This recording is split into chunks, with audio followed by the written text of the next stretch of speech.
Yo comencé a trabajar como artista plástico, luego entré a hacer cine, entré haciendo un documental que se llama Art of Line. Es un documental que trata sobre el arte contemporáneo y la digitalidad, su relación complicada, digamos, con el mundo digital. Entonces por ahí comencé.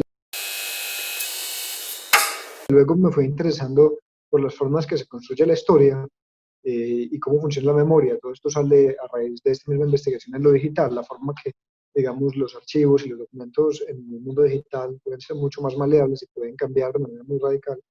Y bueno, en el tema pues de cómo se construye la historia. Me interesé mucho, en particular en Colombia, cómo se iba a construir una historia luego de un conflicto armado, eh, utilizando instituciones como la Comisión de la Verdad, los centros de memoria, que hay en todo el país. Entonces me pareció bastante interesante, digamos, esa perspectiva para hacer un trabajo. El trabajo nunca intentó ser, digamos, una película que analizara el conflicto colombiano o que te diera, digamos, verdades del conflicto colombiano, sino que la película siempre intentó más analizar, digamos, a nivel filosófico, cómo, digamos, construimos un futuro en común, cómo construimos, digamos, una idea colectiva de lo que queremos que sea el futuro a través de construir un pasado, ¿no? Y llegar a acuerdos, digamos, sobre un pasado en común. Una de las cosas que, digamos, surge a través de esta investigación es que, por supuesto, todos los grupos tienen memorias diferentes y estas memorias, de cierta manera, no entran a ser compatibles, siempre son, digamos, separadas. Eh, y en muchos casos, digamos, no encajan. Entonces, me pareció muy interesante esto como punto de partida.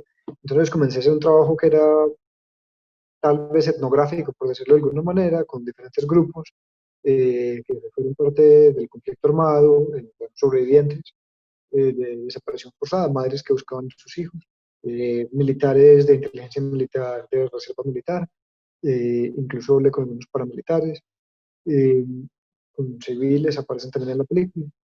Eh, y esto me pareció, digamos, muy interesante, como se estaba viviendo, digamos, de manera tan visceral este momento del postacuerdo, inmediatamente después del postacuerdo, se estaba viviendo de manera muy visceral en todos los circuitos políticos y civiles.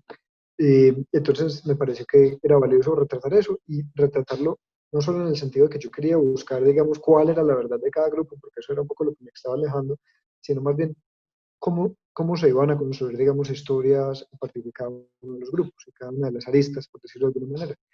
Entonces, de ahí surge este trabajo. Yo, digamos, resisto mucho trabajar con guión, lo hago cuando me toca, en parte porque yo creo que los guiones son los peores enemigos del documental. Bueno, estoy convencido de que mucha gente está en contra de lo que estoy diciendo, pero no importa. Me parece que los guiones muchas veces tienden a limitar, digamos, la forma en que nosotros estamos percibiendo los eventos mientras estos se desarrollan. Además, un trabajo etnográfico, tener un guión sería pues, muy violento, porque sería poner palabras en las bocas de otras personas o cosas en las bocas de otras personas. Mientras que, digamos, la forma de trabajo que yo digamos, prefiero para este tipo de proyectos es mucho más libre, es mucho más de observación en el momento, requiere pues estar muy activo en ese momento y luego ya después en la edición toca realmente pues hilar las ideas a nivel de la edición. Eh, una de las cosas es que yo creo es que estamos en un momento, por la forma en que el cine, digamos, se arma y se consiguen fondos para realizarlo, en que el guión, digamos, tiene una importancia o se le da un peso que me parece que es un poco extraño, ¿no? Siempre han habido otras lógicas, digamos, de producción. En el cine mudo, por ejemplo, los guiones son muy diferentes. Sí, había guiones, en muchos casos no había guiones siquiera. Eh, y ahora, pues claro, tú tienes que tener un guión para poder aplicar a fondos, para poder realizar el proyecto.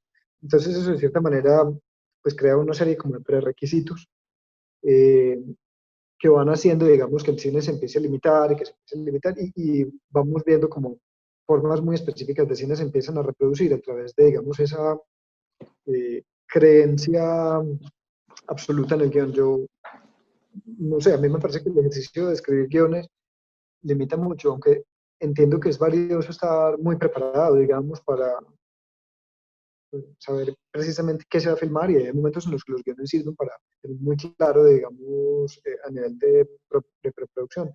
A mí la idea de tener un guión, pues en especial para un documental en el que ni siquiera estoy intentando hacer una búsqueda de la verdad, sino una búsqueda cómo se construyen cosas, digamos, más sutiles, o más, digamos, filosóficas, de esa manera, me parece que tener un guión me hubiera limitado mucho. Entonces yo nunca quise tener un guión y mi trabajo muy escasamente trabajo con guión. Para mí lo interesante, lo más interesante era, pues por supuesto, la Madre de la Candelaria y Lola Londoño en especial. La razón de esto es porque, eh, bueno, normalmente los testimonios que se dan en Colombia y que se dan en situaciones de posconflicto son muy orientados al pasado. A mí me sucedió esto y esto y esto y esto. Eh, lo que pasa es que yo me encontré con ellas, que fue lo que me interesó, era que su discurso, y en especial lo de Londoño de nuevo, su discurso no era, a mí me sucedió esto, era más, a mí me sucedió esto, pero yo estoy construyendo esto, yo estoy haciendo esto. Era más orientado a un futuro, era orientado a la creación de un futuro y no estaba, digamos, estancado, digamos, en el pasado testimonial. Entonces me pareció muy interesante eso como a nivel de nuevo, cómo se utiliza la historia o la memoria en este caso para construir un futuro colectivo. Y ella hace unas cosas que me parecen increíbles, que por ejemplo le, le quita agencia a algunos de los soldados rasos o de los militares o de los paramilitares o guerrilleros que desaparecieron en sus hijos, diciendo ellos también son sobrevivientes, ellos no crearon este conflicto, fueron utilizados, en muchos casos sabemos que eso es cierto, eh, pero también cambia, digamos, su rol social, es decir, que ya no es víctima, sino sobreviviente, porque, digamos, no se quiere quedar en ese espacio testimonial. A mí me sucedió esto, a mí me sucedió esto. De decir, soy sobreviviente, es decir, estoy en el futuro, no en el pasado.